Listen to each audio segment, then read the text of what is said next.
Hi అండి, నమస్కారం. నేను ప్రశాంత్. బాల్కన్ ఎనర్జీ సిస్టమ్స్లో కమర్షియల్ సైట్స్ చూస్తూ ఉంటాను. మేజర్గా ఇక్కడ వచ్చేసేసి నేను ఇక్కడ మీకు ఎక్స్ప్లెయిన్ చేయాల్సింది ఏమనుకుంటున్నాను అంటే, కామన్ మీటర్స్కి, గేటెడ్ కమ్యూనిటీస్కి కానీ లేకపోతే అపార్ట్మెంట్స్కి కానీ సోలార్ ఇన్స్టాలేషన్ చేసుకోవాలంటే అసలు ఎలా చేసుకోవాలి, మేజర్గా కొన్ని డౌట్స్ ఉంటాయి అన్నట్టు. ఆ డౌట్స్ని క్లారిఫై చేయడానికి ఈ వీడియో చేయడం జరుగుతుంది. మీకు కొంచెం డీటెయిల్స్గా చెప్తాను. యాక్చువల్గా కామన్ మీటర్స్ ఉంటాయి కదా, అపార్ట్మెంట్స్, హై రైజ్డ్ బిల్డింగ్స్ కానీ అపార్ట్మెంట్స్లలో మేజర్గా ఇండివిజువల్ ఫ్లాట్స్కి పెట్టుకోవడానికి చాలా తక్కువ స్పేస్ ఉంటుంది. ఎందుకంటే నెంబర్ ఆఫ్ ఫ్లాట్స్ ఎక్కువ ఉంటాయి.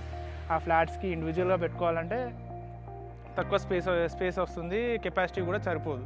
కాబట్టి మేజర్గా ఇక్కడ చూసుకోవాల్సింది ఏంటంటే కామన్ మీటర్స్. అపార్ట్మెంట్లో బోర్స్ కానీ, లిఫ్ట్స్ కానీ, కామన్ లైటింగ్స్ కానీ, అపార్ట్మెంట్స్ ఒక కామన్ ఎలక్ట్రికల్ యూటిలైజేషన్ కానీ ఇవన్నీ రన్ చేసుకోవడానికి ఒక కామన్ మీటర్ ఉంటుంది అన్నట్టు. ఆ కామన్ మీటర్ యొక్క కరెంట్ బిల్లు నియర్లీ చూసుకుంటే బ్లాక్ వైజ్ ఉండొచ్చు, లేకపోతే సింగిల్ కామన్ మీటర్ ఉండొచ్చు. ఒక్క కామన్ మీటర్కి దగ్గర ఒక 30,000 to 40,000 వస్తూ ఉంటుంది. ఆ కామన్ మీటర్కి మనం సోలార్ అనేది మేజర్గా సజెషన్ చేయడం జరుగుతుందండి. అయితే కామన్ మీటర్లో మనకు ఫర్ ఎగ్జాంపుల్ ఒక 30,000 or 40,000 వస్తుంది. ఆ కామన్ మీటర్ యొక్క బిల్ అనేది every month individual flats owners అందరికీ మెయింటెనెన్స్లో షేర్ చేయడం జరుగుతుంది. అంటే ఇండివిజువల్ ఫ్లాట్స్కి మినిమం 1,000 రూపీస్ దాకా పడుతూ ఉంటుంది.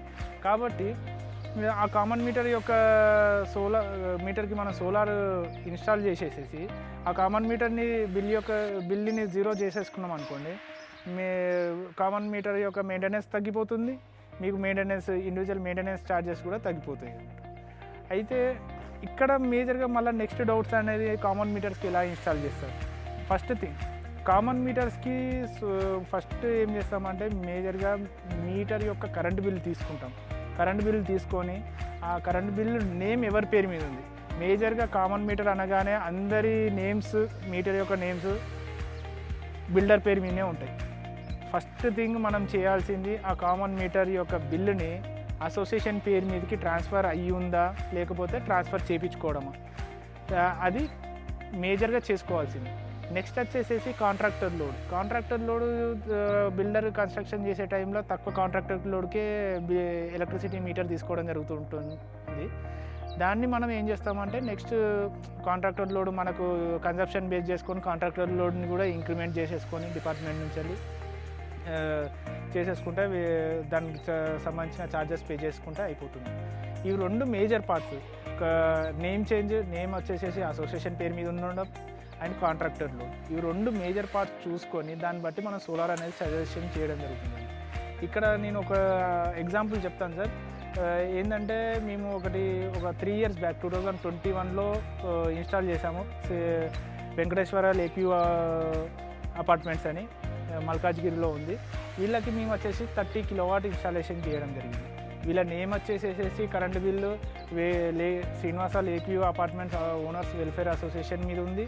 అండ్ మోర్ ఓవర్ వీళ్ళ కాంట్రాక్టర్ లోడ్ వచ్చేసేసి అరౌండ్ 55 kilowatt దాకా ఉంది.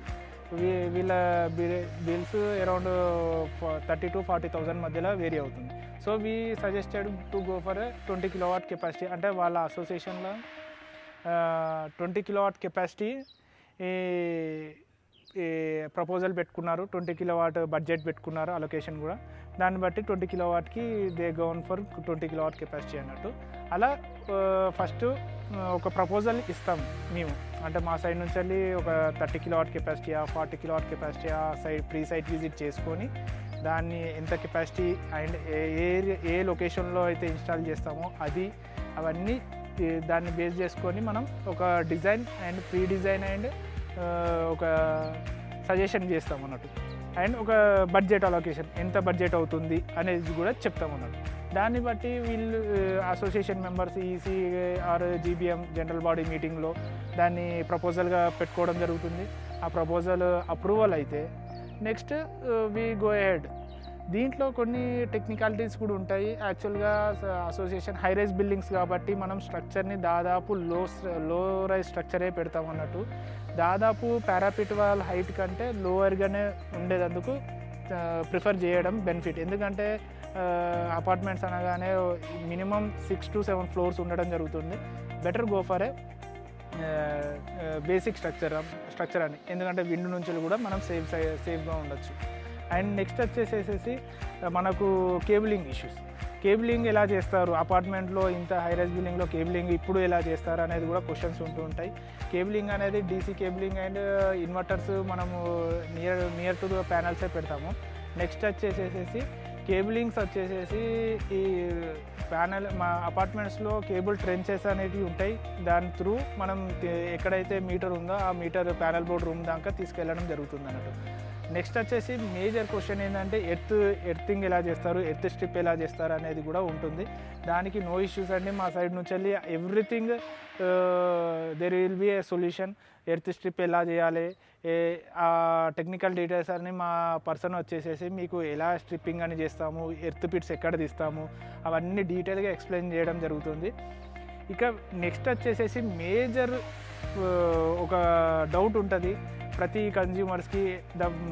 ఫ్లాట్ ఓనర్స్ ఎవరైతే పైన ఉంటారో లాస్ట్ టెర్రస్కి బిలో ఉండే ఫ్లాట్ ఓనర్స్, మా ఫ్లోర్కి ఏమన్నా సీపేజెస్ జరుగుతాయా? జనరల్గా ఎక్కడైనా జరిగేదే ఇది.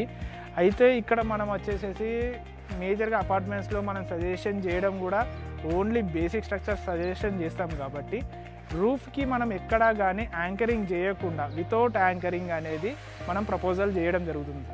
దానివల్ల మీకు సీపేజెస్ యాంకరింగ్ చేస్తే సీపేజెస్ అనేది వస్తాయి అనే డౌట్ ఉంటుంది.